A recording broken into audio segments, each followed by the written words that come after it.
নমস্কাৰ মুখ্যমন্ত্ৰী হিমন্ত বিশ্ব শৰ্মা ডাঙৰীয়াৰ যি কেবিনেট আছে এই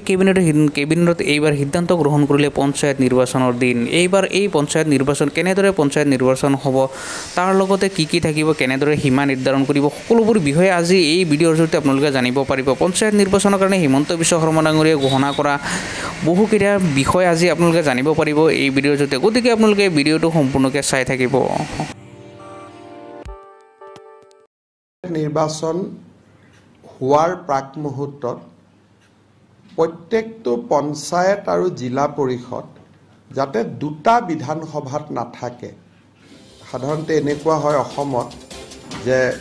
আমাৰ এখন পঞ্চায়ত জালুকবাৰীটো আধা অংশ আছে কমলপুৰটো আধা অংশ আছে বিশেষকৈ ডেভেলপমেণ্ট ব্লকবিলাক যে উন্নয়ন খণ্ডবিলাক দুটা সমষ্টিৰ কাভাৰ কৰি উন্নয়ন খণ্ডবিলাক আছে বিশেষকৈ বিধানসভাৰ সমষ্টিৰ পুনৰ নিৰ্ধাৰণৰ পিছত এই সমস্যাটো বেছি জটিল হৈ পৰিছে যে আগতে যদি দুটা ডেভেলপমেণ্ট ব্লক এটা বিধানসভাত আছিল এতিয়া দুটা ডেভেলপমেণ্ট ব্লকে চাৰিটা বিধানসভা সমষ্টিত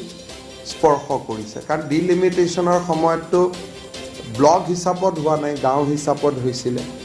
সেইকাৰণে তাৰ আগতে আমি অসমত আটাইবোৰ ডেভেলপমেণ্ট ব্লক